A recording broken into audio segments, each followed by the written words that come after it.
Alors, numéro 13, un martin pêcheur sur le bord d'une falaise.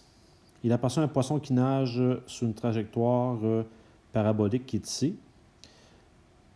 Puis, on nous dit que la trajectoire du martin pêcheur, c'est une droite qu'on nous donne ici. Puis, on dit que le fond du lac correspond à la directrice de la parabole. Donc, le fond du lac ici, c'est la directrice de cette parabole-là. Bon, et nous, ce qu'on cherche, c'est le point d'intersection ici. L'intersection entre une droite et une parabole. Alors, si je regarde dans un premier temps la parabole que j'ai ici, j'ai son sommet qui est 5, moins 10. Et j'en déduis que si y c'est moins 17 et que j'étais à moins 10, eh bien, la distance ici correspond à 7 et c'est c. Alors, c'est une équation de la forme x moins h égale 4cy plus k, bien, y moins k, pardon.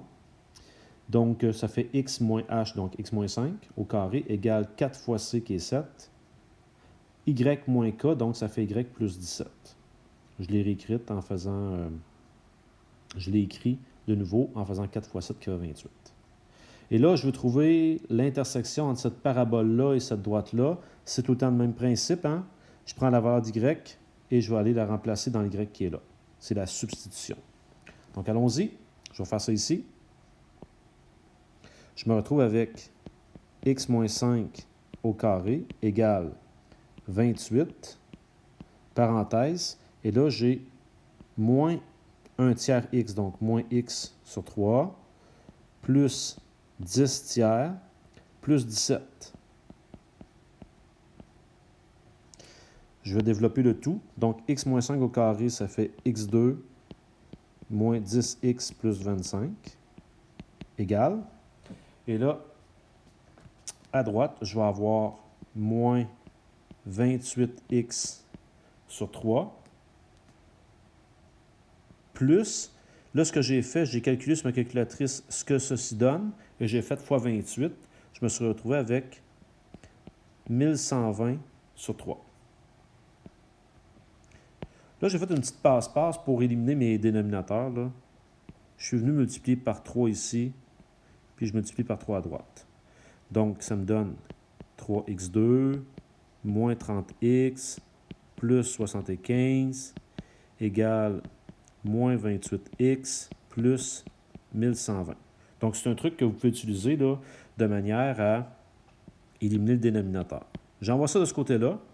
J'aurai à ce moment-là l'expression qui est 3x2 moins 2x moins 1045 égale 0. Encore une fois, je vais utiliser la quadratique. Donc, x égale, on se rappelle que c'est moins b, plus ou moins la racine de b2 moins 4ac sur 2a.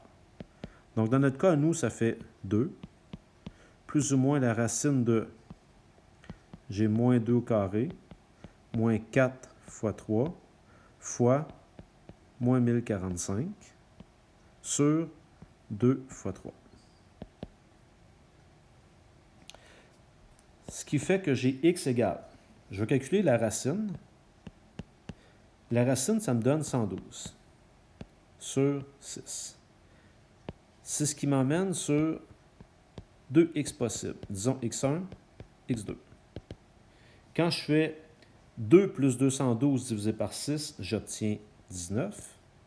Et lorsque je fais 2 moins 112 divisé par 6, j'obtiens moins 18,33. Quand je regarde mon dessin, c'est clair que cette valeur-là ici, je ne m'en servirai pas, mais je vais travailler avec celle-ci. Donc, quand x vaut 19,